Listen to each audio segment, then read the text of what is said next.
Hello மக்களே, வணக்கம். இன்னைக்கு என்ன நிறைய ஐட்டம்ஸ் எதாவது வச்சுருக்கீங்க? எதாவது ஸ்பெஷலாக எதாவது பண்ண போகிறீங்களா டின்னருக்கு? இன்னைக்கு ஸ்பெஷல் தான். என்ன ஸ்பெஷல்? இன்னைக்கு ஹோட்டலில் அன்னைக்கு சாப்பிட்டோம்ல அந்த டிஷ் பண்ண போகிறோம். ஹோட்டலில் என்ன சாப்பிட்டோம்? சோளப்பூரி அன்னைக்கு ஒரு நாள் சாப்பிட்டோம்ல. சோளப்பூரியா? அதுதான் அது என்ன நிறைய பண்ண மாவு ஐட்டம்ஸ் எல்லாம் வச்சுருக்கீங்க? சோளப்பூரி பண்ண போகிறோம், அதனால மாவுல தானே பண்ணணும். அதுக்காக மாவு என்னென்ன வேணும் அதுக்கு? அதுக்கு வந்துட்டு மைதா மாவு எடுத்திருக்கு. மைதா மாவு 1/4 கிலோ எடுத்திருக்கு. ஓகே. இது சோளப்பூரி, ஆனால் சோள மாவு 100 கிராம் தான் எடுத்திருக்கு. ஓகே.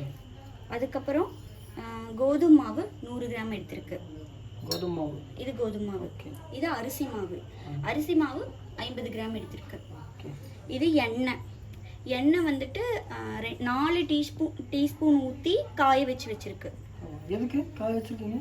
அப்போதான் வந்துட்டு சாஃப்டா வரும் மாவு பிணைஞ்சோம்னா. அதுக்காக 4 டீஸ்பூன் ஊற்றி காய வச்சு. ஹோட்டல்ல இப்படி தான் பண்றாங்களா?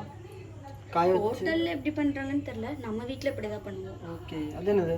இது வந்துட்டு சுடு தண்ணி வந்துட்டு இது ஊற்றி எப்போவுமே எந்த மாவு போட்டு பிணைஞ்சாலும் கோதுமை மாவு போட்டு சப்பாத்திக்கு பிணைஞ்சாலும் பூரிக்கு பிணைஞ்சாலும் சுடு தண்ணி ஊற்றி பிணைஞ்சோம்னா எப்பவுமே சாஃப்ட்னஸ் கிடைக்கும். பூரி சாஃப்டா வரும். பூரி சாஃப்டா வரும். சப்பாத்தி ஹார்டா இல்லாம இப்படி பிச்சாவே லைட்டா இருக்கும். அதனால சுடு தண்ணி ஊற்றி பிணைவோம். சரி, இப்போ என்ன பண்ண போறீங்க? தேவையான அளவு உப்பு எடுத்திருக்கு. இதெல்லாம் போட்டு பிணைஞ்சிட்டு பார்க்கலாம். இது என்ன பண்ண போறீங்க? முதல்ல பிணைய போறீங்களா? எல்லாமே இதுல பூரிக்காக மிக்ஸ் பண்ணி பிணையலாம்.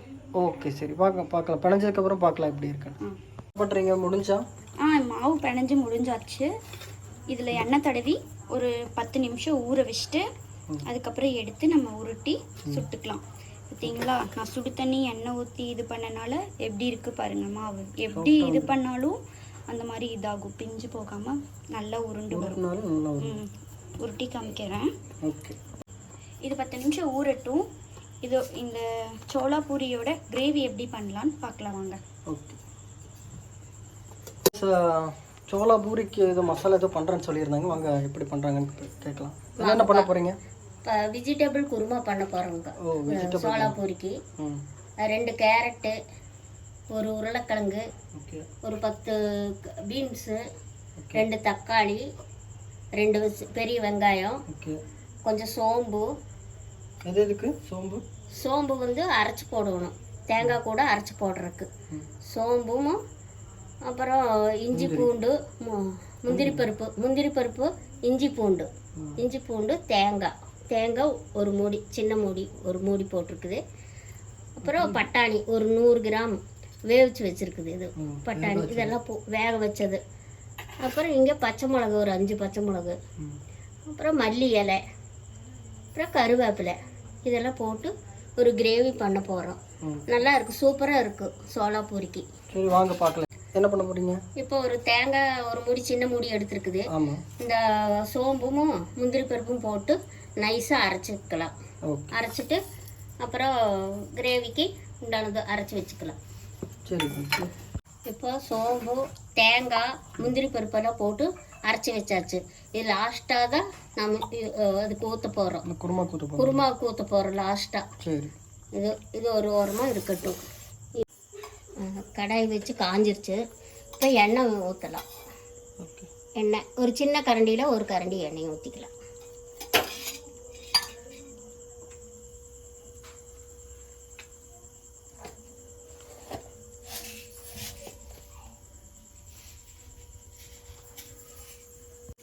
ஒரு 1/2 ஸ்பூன் சோம்பு போட்டுக்கலாம்.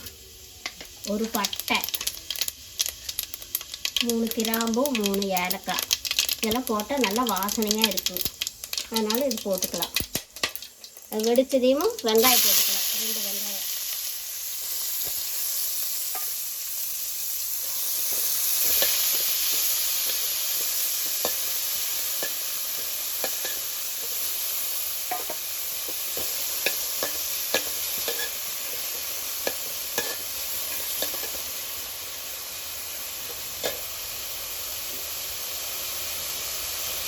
இதை லேசாக உப்பு தூவி விட்டால் சீக்கிரம் வணங்கிடும் வெங்காயம்.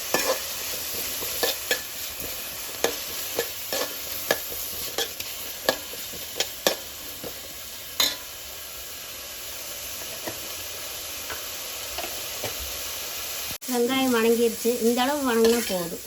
இந்த அளவு வணங்கினா போதும், ரொம்ப வணங்க வேண்டாம். இஞ்சி பூண்டு போட்டுக்கலாம், இஞ்சி பூண்டு பேஸ்ட்டு போட்டுக்கலாம். 1 ஸ்பூன் இஞ்சி பூண்டு போட்டிருக்குது, 1 ஸ்பூன் இஞ்சி பூண்டு.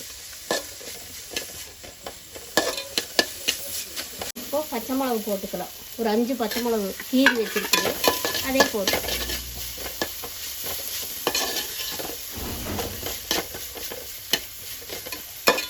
ரெண்டு தக்காளி அரிஞ்சு வச்சுருக்குது, அதே போட்டுக்கலாம்.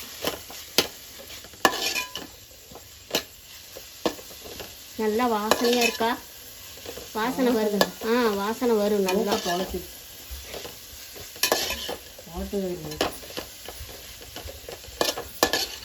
இப்போ கருவேப்பிலை ஒரு 2 கொத்து கருவேப்பிலை போட்டிருக்குது, மல்லி கொஞ்சம்,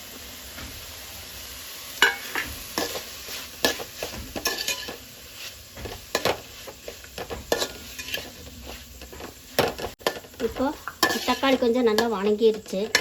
ஒரு 2 கேரட்டு அரிஞ்சு வச்சுருக்குது, அதையும் போட்டுடலாம்.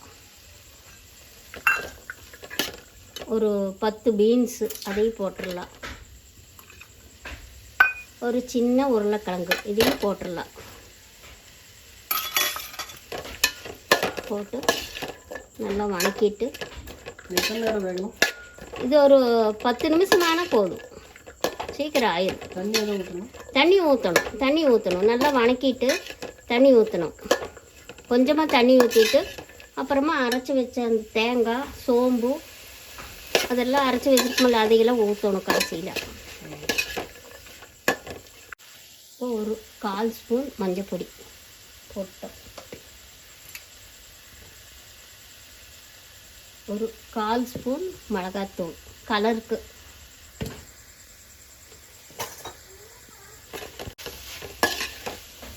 இப்போ நல்லா வணங்குது, கொஞ்சமாக தண்ணி ஊற்றிக்கலாம். கொஞ்சமாக தண்ணி ஊற்றி பச்சை வாசம் போகிற வரைக்கும் கொஞ்சம் வணக்கி விட்டுலாம்.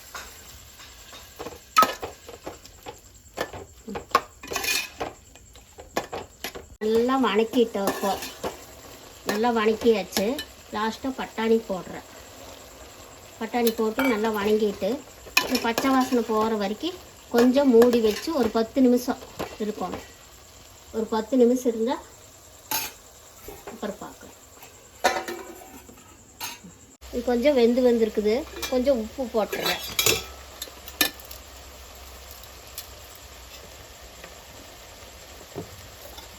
உப்பு போட்டு நல்லா கலக்கி விட்டுட்டு நம்ம அரைச்சி வச்சதை இதில் ஊற்றிடலாம். தேங்காய், சோம்பு, முந்திரி பருப்பு இதெல்லாம் போட்டு அரைச்சி வச்சுருக்குது, அதையும் ஊற்றிடலாம். இது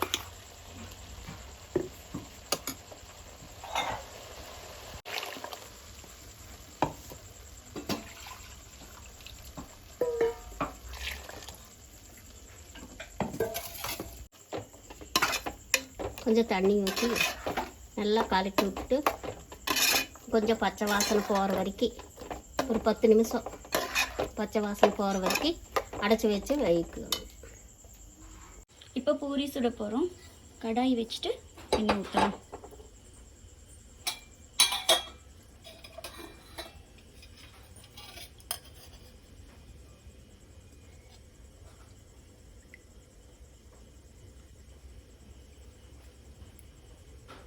தேவையான அளவு எண்ணெய் ஊற்றிட்டு நல்லா காயட்டும். இப்போ மாவு எடுத்தாச்சு. சோளா பொறுக்கி உருட்டுற மாதிரி உருட்டிக்கலாம்.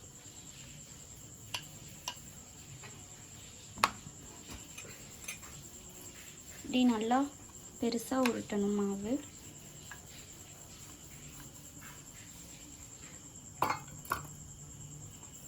திருப்பி திருப்பி போட்டு நல்லா உருட்டிகிட்டே இருக்கணும். கொஞ்சம் மொந்தமாக உருட்டுங்க, அப்போ தான் பூரி புஸ்ஸுன்னு வரும்.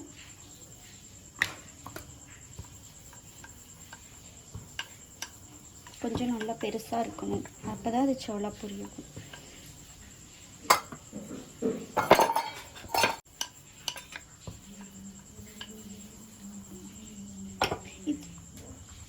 எண்ணெயில் போட்டுடலாம். எண்ணெயில் போட்டு நல்லா அமுக்கி விட்டுட்டே இருந்தால் அப்போ தான் புஷ்ஷுன்னு வரும். பூரி நல்லா பெருசாக புஷ்ஷுன்னு வரும். நல்லா ஒரு சைடாக அமுக்கி விட்டால் நல்லா பெருசாக வரும் புஷ்ஷுன்னு. இப்போது எடுத்துடலாம். கொஞ்சம் லைட்டாக ப்ரௌன் ஷேடு வந்துச்சுன்னா எடுத்துடலாம். இப்போ உள்ளெல்லாம் வெந்துரும்ல. இப்போ எடுத்துட்டோம்னா இவ்வளோ பெருசாக இருக்கணும். இதுதான் சோளாபூரி ஆகும். கொஞ்சம் எண்ணெய் இருக்கும். நல்லா எண்ணெய் வடிஞ்சதுக்கப்புறம் பிளேட்டில் வச்சிடலாம். வச்சுட்டு இதே மாதிரி எல்லா பூரியும் சுடலாம். இப்போ வந்து ரெண்டாவது பூரிக்காக உருட்டிகிட்ருக்கோம். உருட்டிட்டு எண்ணெயில் போடலாம். இப்போ எண்ணெயில் போட்டதும் இப்படி அமுக்கி விட்டோம்னா கொஞ்சம் திருப்பி விட்டுட்டு அமுக்கி விட்டோம்னா புஷ்ஷுன்னு வரும். நல்லா அமுக்கி விடணும். அமுக்கி விட்டுட்டு ஒரு ப்ரௌன். இப்போ குருமா வெந்துருச்சான்னு பார்க்கலாம். காய்கறி குருமா வெந்துருச்சு, பச்சை வாசனையில் போயிருச்சு, குருமா ஆயிடுச்சு. இப்போது அடுப்பை ஆஃப் பண்ணிடலாம். குருமா ரெடி. சோளாபூரி குருமா ரெடி.